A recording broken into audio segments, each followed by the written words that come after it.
প্রিয় শিক্ষার্থী বন্ধুরা, আজকে আমি তোমাদেরকে ব্যঞ্জন বর্ণ লেখা শেখাবো। দেখো এখানে ব্যঞ্জন বর্ণ লেখা আছে ক, খ, গ, ঘ, ও। চলো তাহলে লেখা শুরু করা যাক।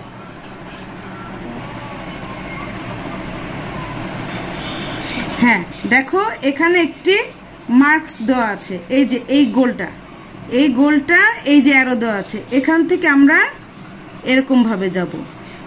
এটা হচ্ছে মাত্রা। তারপর এই যে আবার দেখে অ্যারো দেওয়া আছে, এইভাবে এভাবে এভাবে, তারপর এভাবে হচ্ছে ক। আবারও লিখি, দেখো প্রথমে এরকম যাব, তারপর এরকম এরকম এরকম, তারপর এরকম, এটা হচ্ছে ক। এখন লিখবো আমরা খ। এই যে দেখো এখানে গোলটা দেওয়া আছে, এই গোলের থেকে শুরু করতে হবে এভাবে। তারপর দেখো অ্যারোটা এখানে চলে গেছে, এভাবে এভাবে, তারপর আবার অ্যারোটা উপরের দিক গিয়েছে। আর এখানে ছোট্ট একটি মাত্রা, এটাকে বলে অর্ধমাত্রা। আবার দেখো এই গোলের থেকে শুরু করে এভাবে এভাবে এভাবে এভাবে, এই যে হচ্ছে আমাদের খ। এখন আমরা লিখবো গ। এই যে দেখো এখান থেকে শুরু হবে, এই যে ফোঁটাটা আছে এখান থেকে শুরু করতে হবে, এভাবে যে এরকম, তারপর এরকম যে নিচে আসতে হবে, তারপর উপরে উঠে যেতে হবে। আর এখানে একটা ছোট্ট মাত্রা, এটাকে বলা হয় অর্ধমাত্রা। আবার এই যে এখান থেকে শুরু হবে, এভাবে এভাবে নিচের দিকে চলে যাবে, তারপর উপরে উঠতে হবে, তারপর এভাবে, এটা হচ্ছে গ। এখন লিখবো আমরা ঘ। এই যে গোল আছে, গোল থেকে এভাবে সামনে যেতে হবে, তারপর আবার মার্কস করা আছে এভাবে এভাবে দিয়ে এভাবে, তারপর এভাবে, তারপর এভাবে, এটাই হয়ে গেল আমাদের ঘ। আবার এভাবে, তারপর এরকম এরকম এরকম, তারপর উপরের দিকে উঠে যেতে হবে, এটা হচ্ছে ঘ। এরপর লিখবো উ। ও এই যে এখান থেকে শুরু হবে, এভাবে এভাবে নিয়ে এভাবে এভাবে, এই যে হচ্ছে উ। এখন আমরা লিখবো চ। এই যে এখান থেকে এই পর্যন্ত দাগ দিতে হবে, এটাকে মাত্রা বলে। তারপর এখান থেকে এভাবে নিয়ে এভাবে আসতে হবে, এই যে হয়ে গেল আমাদের চ লেখা। এরপর লিখবো আমরা ছ। এইভাবে এখানে এভাবে আসতে হবে, তারপর এরকম দিয়ে এরকম, তারপর এখান থেকে এভাবে এভাবে, এটা হচ্ছে ছ। এরপর জ। এভাবে দিয়ে এভাবে আসতে হবে এরকম, তারপর এরকম দিয়ে এরকম, এটা হচ্ছে বর্গীয় জ। এরপর ঝ। এভাবে দিতে হবে এরকম এরকম এরকম, তারপর এরকম দিয়ে এরকম, এই যে হচ্ছে অর্ধমাত্রা, এটা। এরপরে ইও। ইও এইভাবে এভাবে এভাবে, তারপর এরকম দিয়ে এরকম, এটা হচ্ছে ইও। এরপর ট। ট এভাবে দিয়ে এরকম এরকম এরকম, এটা হচ্ছে ট। হচ্ছে ঠ। প্রথমে এরকম দিতে হবে, তারপর এরকম দিয়ে এরকম এরকম, এটা হচ্ছে ঠ। ড। প্রথমে মাত্রা লিখতে হবে, তারপর এরকম দিয়ে এরকম এরকম, এটা হচ্ছে ড। ঢ। প্রথমে মাত্রা দিতে হবে, তারপর এরকম দিয়ে এরকম, এটা হচ্ছে ঢ। মূর্ধন্য ন। এরকম দিয়ে এভাবে এসে নিচে নেমে যেতে হবে, তারপর এরকম উপরের দিকে যাব, এখানে ছোট্ট একটি মাত্রা অর্ধমাত্রা, এটা হচ্ছে মূর্ধন্য ন। ত।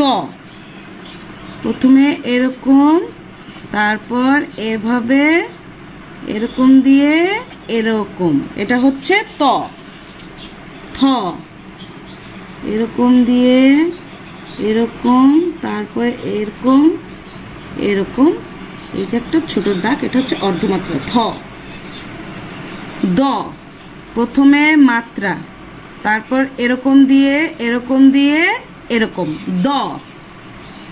ধ ধ আমরা এখান থেকে শুরু করব, এভাবে এরকম এরকম এরকম এরকম, এটা হচ্ছে ধ। দন্তন্য এরকম দিয়ে এরকম, তারপর এরকম দন্তন্য। প প্রথমে এভাবে এভাবে এরকম এরকম এরকম, এটা ফ প্রথমে এরকম, তারপর এভাবে এভাবে এরকম এরকম এরকম। ব প্রথমে এরকম, তারপর এরকম এরকম এরকম ব। ভ প্রথমে এরকম, তারপর এরকম দিয়ে এরকম এরকম এরকম ভ। ম প্রথমে মাত্রা, তারপর এভাবে এভাবে এভাবে ম। অন্তস্থ জ প্রথমে মাত্রা, তারপর এরকম এরকম এরকম এরকম অন্তস্থ জ। বৈষণ্য র প্রথমে মাত্রা, তারপর এরকম এরকম এরকম এরকম। ল প্রথমে মাত্রা, তারপর এখান থেকে শুরু করতে হবে, এরকম এরকম এরকম ল।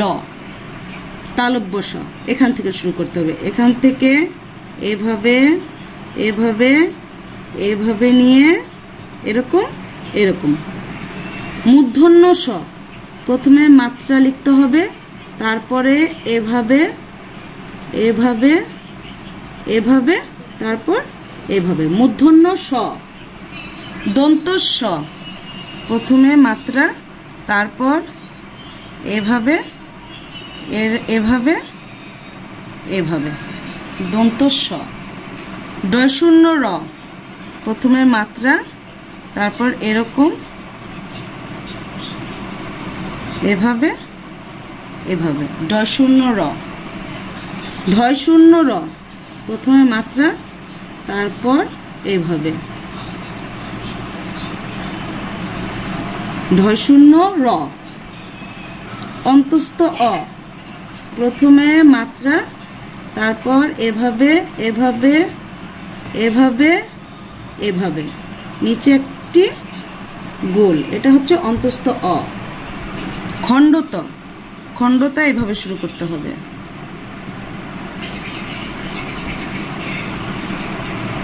এটা হচ্ছে খণ্ডত। অনুস্বর প্রথমে এরকম গোল দিতে হবে, তারপর নিচে একটা দাগ, অনুস্বর। বিসর্গ এরকম দুইটা গোল দিতে হবে, এটা হলো বিসর্গ। চন্দ্রবিন্দু এরকমভাবে অর্ধবৃত্ত, তারপর ছোট করে একটা গোল, এটা হলো চন্দ্রবিন্দু। এইভাবেই আমাদের ব্যঞ্জনবর্ণ লেখা শেষ হয়ে গেল। আর এই খাতাটা তোমরা তোমাদের নিকটতম সরকারি প্রাথমিক বিদ্যালয়ের প্রাক প্রাথমিক শ্রেণীতে বিনামূল্যে দেওয়া হয়। তোমরা ওখান থেকে জোগাড় করে তোমরা প্র্যাকটিস করবে, বেশি বেশি করে প্র্যাকটিস করবে। আর আমার এই ভিডিও যদি তোমাদের ভালো লেগে থাকে, তোমরা অবশ্যই লাইক, শেয়ার অ্যান্ড সাবস্ক্রাইব করবে। আসসালামু আলাইকুম।